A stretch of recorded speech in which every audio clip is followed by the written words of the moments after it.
ఇప్పుడు కైలాస పర్వతాన్ని దర్శనం చేసుకోండి. అద్భుతమైన కైలాస పర్వతాన్ని కేఎంసీ ఛానల్ ప్రేక్షకుల భాగ్యము. ఇంటి దగ్గర ఉండి హిమాలయాలంతా చూస్తున్నారు, అన్ని కైలాసాలన్నీ దర్శనం చేసుకుంటున్నారు. అవి గుహ చూడండి, చాలా కైలాస పర్వతానికి అద్భుతమైన ఐస్ గుహ. ఇందులో సూక్ష్మ శరీరంలో ఎందరో ఋషులు ఉంటారు, తపస్సు చేసుకుంటుంటారు. ఇది ఐస్ గుహ.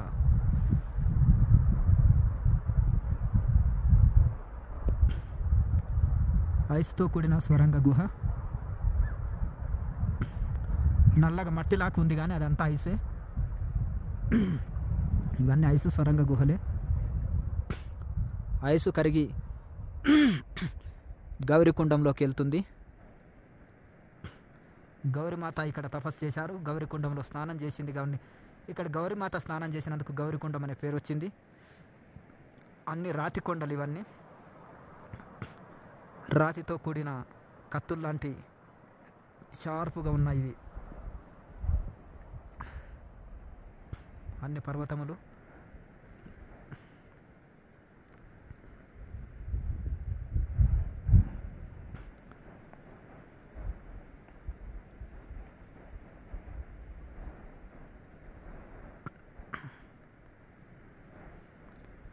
అవి రాక్షస్థలు పర్వతాలు అంటారు.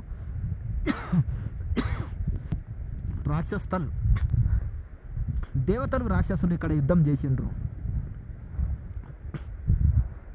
అవి రాక్షస్థల పర్వతాలు. ఎప్పుడు చలిగా ఉండి నరాలు కొరికే చలి, విపరీతమైన చలితో కూడిన పర్వతాలు రాక్షస్థల పర్వతాలు. అవి దేవతలు రాక్షసులు తప్ప యుద్ధం చేసిండ్రంటారు. ఇక్కడ ఎప్పుడు మంచుతో కూడిన చలికాలంలో అయితే ఇక్కడ రాలేము, మొత్తం ఐసే ఉంటుంది. ఇప్పటికీ ఐస్ ఉంది ఇక్కడ. విపరీతమైన చలి. ఇవి రాక్షస్థల పర్వతాలు ఆది కైలాసానికి ఆపోజిట్లో ఉంటాయి. అద్భుతమైన ప్రకృతి సౌందర్యంతో కూడిన ఆది కైలాస పర్వతాన్ని మనం దర్శిస్తున్నాము. కేఎంసీ ఛానల్ ప్రేక్షకుల యొక్క భాగ్యము. ఈ కొండ అవతల కూడా పూర్వం ఋషులు వెళ్ళేవాళ్ళు. ఇప్పుడు దారి లేదు, జారి పడితే చాలా ప్రమాదము. ఆశ ఉండాలి కానీ అత్యాశ ఉండకూడదు అంటారు కనుక ఈ పర్వతాన్ని కూడా ఆదిరోహించి అవతలికి వెళ్ళే దారులు ఉన్నాయి. కానీ గొప్ప సిద్ధపురుషులు అయితేనే తీసుకెళ్ళగలుగుతారు. ఇప్పటికే విపరీతమైన చలి ఉంటుంది. ఇది ప్రాణాలకు తెగించే దారి కనుక ఆ దారి అవతలికి కూడా వెళ్ళిపోవచ్చు. ఎందరో సూక్ష్మ శరీరంలో ఎందరో ఋషులు ఉంటారు. ఇక్కడ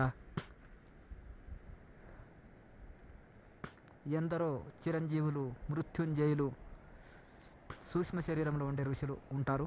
సాక్షాత్తు శివుడే ఈ కైలాస పర్వతం పైన తపస్సు చేస్తుంటారు. 5 కైలాసాల్లో ఇది ఆది కైలాసం, మొట్టమొదటి కైలాసము ఆది కైలాసం అంటారు.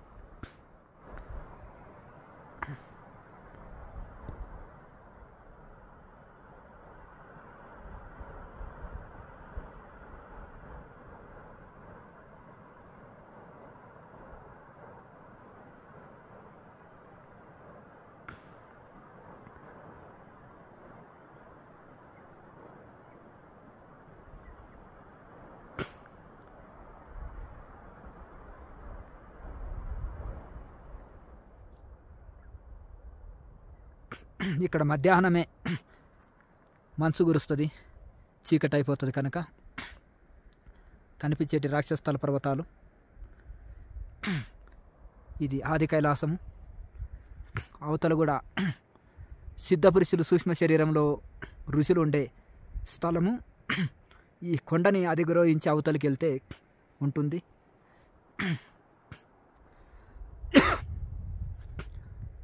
ఓం నమ శివాయ, హరహర మహాదేవ.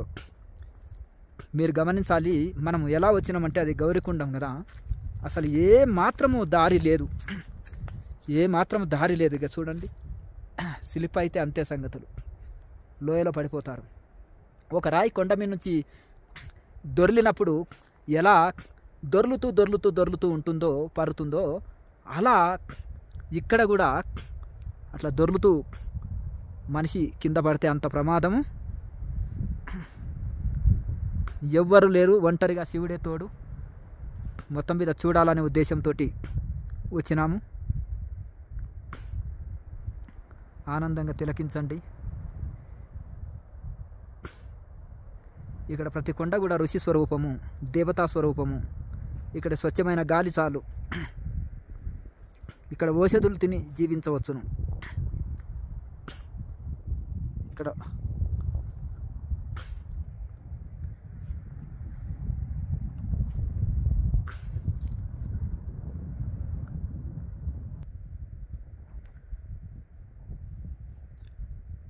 హర హర మహాదేవ్.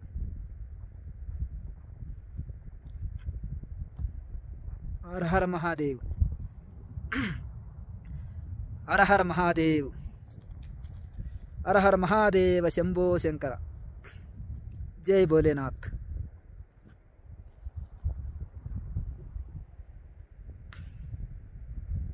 రాక్షస స్థల పర్వతాలు అద్భుతంగా.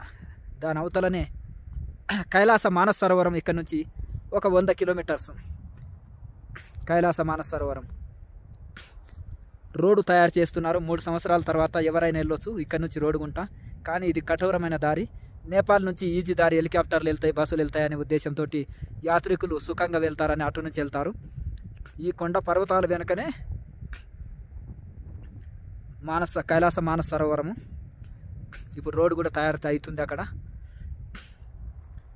ఇక 3 సంవత్సరాల తర్వాత ఇక్కడి నుంచే వెళ్ళొచ్చు. డబల్ రోడ్ అవుతుంది కనుక ఇప్పుడు సరిగా ఇక్కడ రావడానికి రోడ్డు సరిగా లేదు. చాలా కఠోర యాత్ర, ఆది కైలాస్ యాత్ర. హర హర మహాదేవ్. రాక్షస్థల పర్వతాలు, గౌరీకుండముని చక్కగా దర్శనం చేసుకోండి.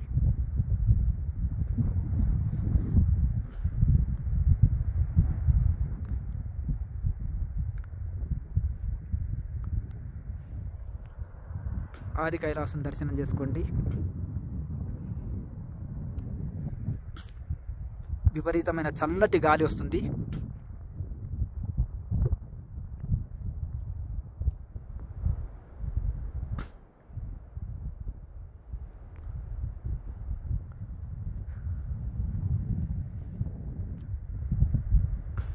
రిటర్న్ బయలుదేరదాం కిందికి.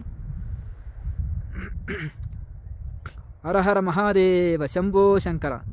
ఓం నమ శివాయ. ఓం నమ శివాయ. ఓం నమ శివాయ.